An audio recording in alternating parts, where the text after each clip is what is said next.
Tiga penjenayah berusia 34 hingga 48 tahun berjaya diberkas kurang 24 jam selepas disyaki terbabit kegiatan mencuri sebuah kenderaan jenis Honda Civic RS di Seremban 10 pagi 19 Mei lalu.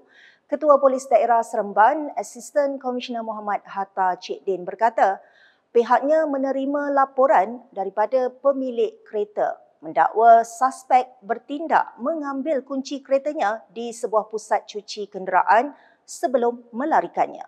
Menurutnya, susulan itu sepasukan pegawai dan anggota dari Unit Risikan Operasi Bahagian Siasatan Jenayah Daerah Seremban menahan ketiga-tiga suspek di Ceras Selangor kira-kira jam 5.30 petang hari sama.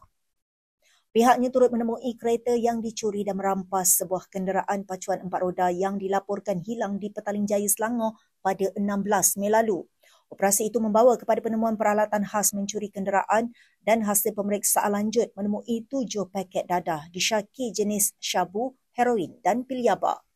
Semakan mendapati seorang suspek mempunyai 77 rekod jenayah dan 2 rekod dikendaki atas kesalahan dadah dan curi kenderaan mewah. Manakala seorang lagi suspek mempunyai 61 rekod jenayah dan diburu atas kesalahan cubaan membunuh di Bentong Pahang. Siasatan awal mendapati suspek sama disyaki terbabit dengan 13 kes curi kenderaan mewah di sekitar Seremban, Lembah Kelang, Melaka dan Batu Pahat, Johor. Katanya hasil ujian saringan air kencing mendapati semua suspek positif dadah jenis metafetamin. Mereka direman selama 4 hari bagi membantu siasatan mengikut Seksyen 379A Kanun Keseksaan.